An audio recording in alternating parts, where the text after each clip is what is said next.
I own all the way into like his front yard, so I built a fence all the way through his front yard.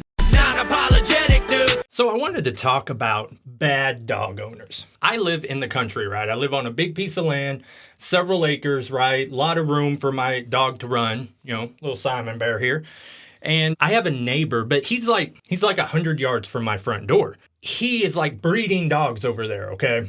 So about once a month, he loses a dog. They just die. They'll get hit by a car at the road, or they'll get on the wrong person's land and they'll get shot. And he's just breeding them out, just spitting them out and letting them loose on the world, right?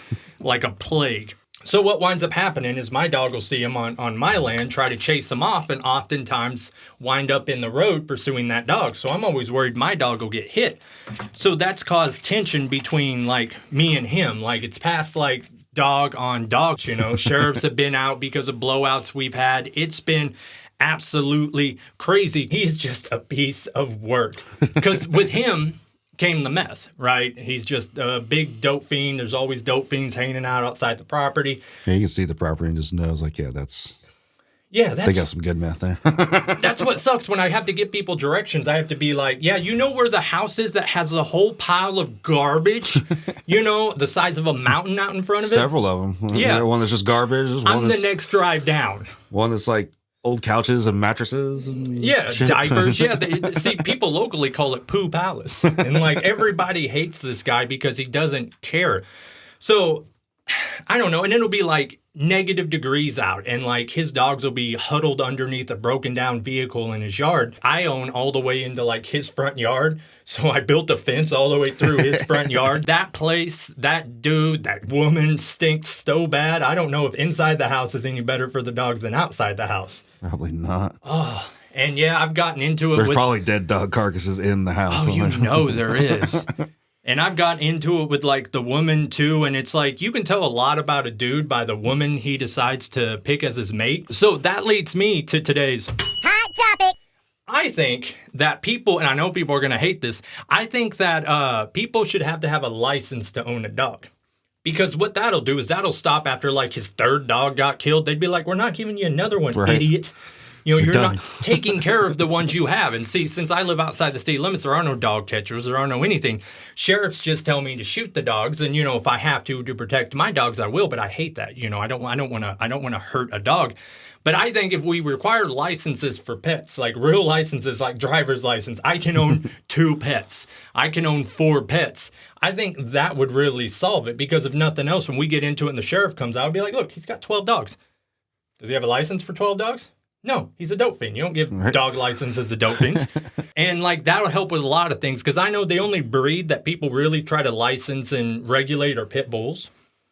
And I know a lot of people get mad. My pit bull is so lovely and it is how you raise them. But, I see why people put regulations on that dog because that's the dog breed that if you do raise them poorly, you can't stop them. No. If you're walking that dog and you're a poor dog owner and that dog goes to attack a person, there's only one, you got to shoot him. There's only one way to put down a full-size pit. But that's also good if you have a small child and you raise that dog right, But what if you raise them wrong and it's watching the child, a lot can go wrong. Yeah, you see it, and there's a dog's snapping like maul a kid or you're just raising it to be aggressive. And then, a little kid and goes and pet's a little too rough or something, and then boom. And that's the issue. And don't get me wrong, I don't think anything's wrong with the breed. I think the problem is the people. Yeah. You raise that dog to be a killer, and then when that dog is a killer, exactly what it's gonna be. You're like, stop it. No, stop it. He's a good boy. You can't do nothing. He never kills. I'm telling you, he's never killed. He's never like this. And then you got I don't know if you're seeing this new trend where you go to Walmart and there's everyone with these fake service dog vests, right. And they're walking their dog, and their dog is peeing on the bread, Right, yeah. That is now I'm all for I'll see little old ladies with a nice little dog bed in the cart, and the dog's in the cart. It's confined. I'm all for that, Right. But that just seems I don't know, that service dog thing. Because I guess I don't know if this is just a thing Karens say, but I guess it's illegal to ask. If they have a service vest, to ask them for the paperwork. I guess you can't do that. I don't know if that's true or not, but that's what the that. Karens say. So I think that's why everybody's taking advantage and they go buy the $20 service dog thing off Amazon. But I think that also hurts people who really need service dogs. Yeah. Service dogs do serve a need, and then there's people out there that are abusing that. You can throw a vest on anything and call it a service dog, but it's not a service dog unless it's trained to do what it's supposed to. What would it be? Yeah, detect you have seizures or yeah. PTSD or something like that. Yeah, I've seen. I want to leave my dog at home, so I'm gonna throw a vest on him and take him to Walmart with me. I've seen where people have put them on like the vest on like full size iguanas and like took them on planes. This is my emotional support animal. That just summarizes where we're at in society. My emotional. You die in your home, that thing's gonna eat you. Oh God! And as soon as you take that collar off, it's gonna run away because it doesn't want to be around you any more than we do. You have like the exact opposite. Like I couldn't find it for this episode, but there's a video I keep seeing. It's like an ad on Facebook. And it'll be a guy, and he'll be like, look how well my dog's trained, and he's in a neighborhood, residential. And he'll be like, sit, or whatever the command is. The dog will lay down in the driveway. He'll go walking down the block. And then until he calls the dog will stay there. Then he calls the dog walks, rubbing his leg like where it doesn't move. And I think that's the exact opposite. That's where you take all the personality and everything away from the dog and like turn it into like a militarized animal, you know? I don't like that neither. I'm all for dogs that obey, but like when you treat that dog as a tool, I don't like that neither. That bothers me a lot. I think the dogs have a personality and you shouldn't kill their spirit. Yeah. Actually, I had a neighbor that had a big old Doberman. It's an awesome dog, super friendly. And he had it trained just enough to, it would listen, stay, and it would not leave the yard. Like if it saw somebody else walking their dog down the road, it wouldn't go after or nothing. It'd sit there and watch it.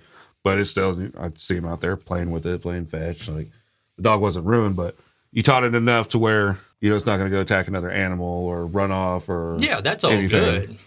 I watch a show where they show you how they catch like drugs and stuff in the mail. So they'll have like a mail sorting facility and they'll have dogs in there and, they'll run the dogs up and down the conveyor belt. But those dogs, whenever it's done, they don't take them home. They put them in a crate. And then the dogs just stay there. So if it's like a 3-day weekend, the dogs are alone for that whole time. And they spend their entire life on concrete. Right. And I think that's, once again, is treating the dog like a tool. Can you not get comfortable? Treating the dog like a tool to be put away when you don't need it. Same with police dogs. Let's get rid of police dogs. If I want to have a little something on me, I don't need a dog snitch, coming up. Plus, I always think that's fake because when they run the dog around your car, it's like clockwork. They'll come up and at a certain point they'll tap the vehicle and then that's where the dog will jump up and it'll go, oh, he alerted. Right. And I'm like, well, what's his alert? And they're like, we're not telling you. I think it was just literally you gave him a command to jump up and then said the jump up was the alert. I don't know. I don't like that I stuff think they're triggered to the words too. Had a police dog, like a retired police dog. He took it in and whatnot. And he's reading off his grocery list and the dog's just sitting there. And as soon as dude says cocaine, that dog just lit up like wide-eyed. Everything's like, yes, I know what that is. They brought a drug dog when we were in junior high and they put various drugs in these pill bottles. And then it was the craziest. Bear in mind, there were cops, teachers, everything around, but they'd hand these pill bottles. They were like tape shut and everything, but they'd hand them to us kids. And they'd be like, now go hide them like an Easter egg. We're going to turn our backs and the dog will be in the car and he'll find them. And I remember even as a little kid, like, how do I pocket this? Like, how do I outsmart the dog who's going to come sniffing at my drawers in a minute? But yeah, I mean, the bottom thing is you may call this one of my hot topic. I think dogs should have licenses. I also think my neighbor is a piece of dirt. I guess is the point of this entire episode. Jesus, guy's like 60 years old. He can't even pay his mortgage. Should I put that out there? Say, how do you know this? Everybody, take care of your pets. We'll see everybody next time. Say goodbye, little buddy. All right. Good night. Non-apologetic news. Non-apologetic news.